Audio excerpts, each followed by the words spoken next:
Hi friends, ഇന്ന് നമ്മൾ ഒരു ലൈൻ കുർത്തി എങ്ങനെയാണ് കട്ട് ചെയ്യുന്നതെന്നാണ് കാണിക്കുന്നത്. അതിന് ലൈനിങ്ങും മെയിൻ തുണിയും എടുത്ത് വെച്ചിട്ടുണ്ട്. അപ്പം നമുക്ക് ആദ്യം ലൈനിങ്ങിലാണ് കട്ട് ചെയ്യുന്നത്. അപ്പം അതിൻ്റെ ലൈനിങ്ങിൻ്റെ ഇറക്കമാണ് 40 ഇഞ്ച്. നമ്മൾ ഫുൾ ഇറക്കം 43 ഇഞ്ചാണ്. ഈ ലൈനിങ്ങിന് 40 ഇഞ്ചാണ് എടുക്കുന്നത്. Shoulder 6.5 inch shoulder. ഇനി താഴോട്ട് ഹോളിൻ്റെ ഭാഗത്തോട്ട് 6.5 ഇഞ്ച് അതേപോലെ അടയാളപ്പെടുത്തുന്നു. എന്നിട്ട് ഈ 6.5 ഇഞ്ച് ഇവിടെ ഉണ്ടോ എന്ന് നോക്കുന്നു, അവിടെ കറക്റ്റാക്കുന്നു. എന്നിട്ടൊരു സ്കെയിൽ വെച്ച് നമ്മൾ വരച്ചെടുക്കുന്നു. ഇനി നമ്മൾ ചെസ്റ്റ് വണ്ണമാണ്. ചെസ്റ്റ് വണ്ണം എന്ന് പറയുന്നത് 34 ഇഞ്ചാണ്. അതിൻ്റെ കൂടെ 3 ഇഞ്ച് കൂടെ കൂട്ടി 37 ഇഞ്ചാക്കും. ലൂസിന് വേണ്ടിയാണ് 3 ഇഞ്ച് കൂട്ടുന്നത്. 37 4 ഭാഗിക്കണം. അപ്പം നമുക്ക് 9.25 ഇഞ്ച് കിട്ടും. അതിവിടെ അടയാളപ്പെടുത്തണം. അതിൻ്റെ കൂടെ 2 ഇഞ്ച് തയ്യൽ തുമ്പും അടയാളപ്പെടുത്തണം.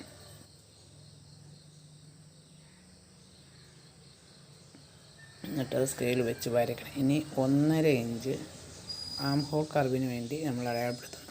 എന്നിട്ട് ഇവിടെ നിന്ന് നേരെ പകുതി 6.5 ഇഞ്ചിൻ്റെ നേർ പകുതി അടയാളപ്പെടുത്തുന്നു. എന്നിട്ട് നമ്മൾ ആ സ്കെയിൽ വെച്ച് കർവ് വരച്ചെടുക്കുന്നു. ഇനി നമ്മൾ വേസ്റ്റ് വണ്ണമാണ് എടുക്കുന്നത്. വേസ്റ്റ് ഇറക്കം 14ആണ്. വേസ്റ്റ് വണ്ണം 30 ഇഞ്ചാണ്, 30 ഇഞ്ച്. അതിൻ്റെ കൂടെ 3 ഇഞ്ച് കൂട്ടുന്നു. അപ്പം 33 ഇഞ്ച് കിട്ടും. അതിനെ 4 ഭാഗിക്കുമ്പം 8.25 ഇഞ്ച് കിട്ടും. ആ 8.25 ഇവിടെ അടയാളപ്പെടുത്തും. ഇനി 2 ഇഞ്ച് തയ്യൽ തുമ്പ്. എന്നിട്ട് നമ്മളിവിടെ ഒരു ഷേപ്പ് വരയ്ക്കും. ഇനി സ്ലിറ്റ് ഇറക്കമാണ്. സ്ലിറ്റിൻ്റെ ഇറക്കം എന്ന് പറയുന്നത് 21 ഇഞ്ചാണ്. ആ സ്ലിറ്റ് ഇറക്കത്തിൻ്റെ അവിടെ നമ്മളിനി സ്ലിറ്റ് വണ്ണമാണ്. സ്ലിറ്റ് വണ്ണം എന്ന് പറയുന്നത് 37ആണ്. അതിൻ്റെ കൂടെയും 3 ഇഞ്ച് കൂട്ടുന്നു. അപ്പം 40 ഇഞ്ച് കിട്ടും. അതിനെ 4 ഭാഗിക്കാം 10 ഇഞ്ച്. അതിവിടെ നമ്മൾ അടയാളപ്പെടുത്തും.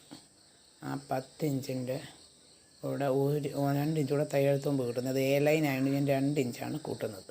എന്നിട്ട് അവിടെ ഷേപ്പ് വരയ്ക്കുന്നു.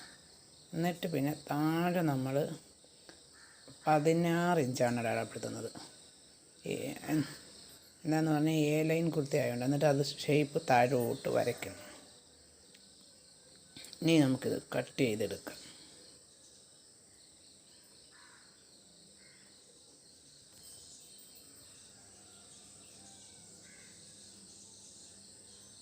ഇങ്ങനെ താഴോട്ട് കട്ട് ചെയ്ത് എടുക്കണം. അപ്പം ഇനി താഴെ നമ്മൾ ഒരു ചരിവ് കൊടുക്കണം, ഒരു ഷേപ്പ് വരയ്ക്കണമെങ്കിൽ നമ്മൾ നേരെയല്ല വരയ്ക്കും. അപ്പോൾ അവിടെ നിന്ന് താഴേന്ന് നമ്മൾ 2 ഇഞ്ച് മുകളിലോട്ട് ഈ സൈഡിൽ നിന്ന് അടയാളപ്പെടുത്തണം. 2 ഇഞ്ച്. അപ്പോൾ ആ 2 ഇഞ്ച് അടയാളപ്പെടുത്തി എന്താണെന്ന് ഒരു ഷേപ്പ് വരയ്ക്കണം. എന്നിട്ട് അത് കട്ട് ചെയ്ത് കളയണം.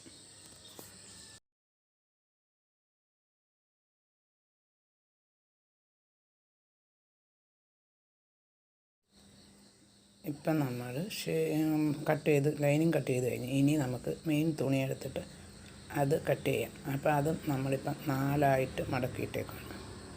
ഇനിയിപ്പം ആ ലൈനിങ് അതേപോലെ വെച്ചിട്ട് നമ്മൾ അതിൻ്റെ പുറത്തൂടെ കട്ട് ചെയ്യണം. അപ്പോൾ ഈ ലൈനിങ് ഇങ്ങനെ വെക്കുമ്പോൾ ഇറക്കം 43 ഇഞ്ചായിരിക്കണം. ലൈനിങ്ങിൻ്റെ ഇറക്കം നമ്മൾ 40 ഇഞ്ചേ കൊടുത്തിട്ടുള്ളൂ. നമുക്ക് 43 ഇഞ്ചാണ് വേണ്ടത്. അപ്പോൾ ഇറക്കം മാത്രം കൂട്ടുക, ബാക്കിയെല്ലാം അതേപോലെ കട്ട് ചെയ്തെടുക്കുക. അറിയാതെ ഇറക്കം കൂട്ടാൻ മറക്കരുത്. മെയിൻ തുണിക്കകത്താണ് ഇറക്കം കൂട്ടുന്നത്. അപ്പം നമ്മളിങ്ങനെ കട്ട് ചെയ്ത് എടുക്കുന്നു. എല്ലാവർക്കും മനസ്സിലായിക്കണമെന്ന് വിശ്വസിക്കുന്നു. ഇനി അവിടെയും അതേപോലെ താഴെ 2 ഇഞ്ച് വരച്ചെടുക്കണം. നമ്മൾ ഇറക്കം കൂട്ടിക്കൊണ്ട് അവിടെ അങ്ങനെ ഷേപ്പ് വരയ്ക്കണം. എന്നിട്ട് അത് ഷേപ്പ് ചെയ്തെടുക്കണം. അപ്പം ഇതെല്ലാവർക്കും മനസ്സിലായിക്കണമെന്ന് വിചാരിക്കുന്നു. ഇതിൻ്റെ ബാക്കി ഭാഗങ്ങളുമായിട്ട് അടുത്ത വീഡിയോ. Thank you.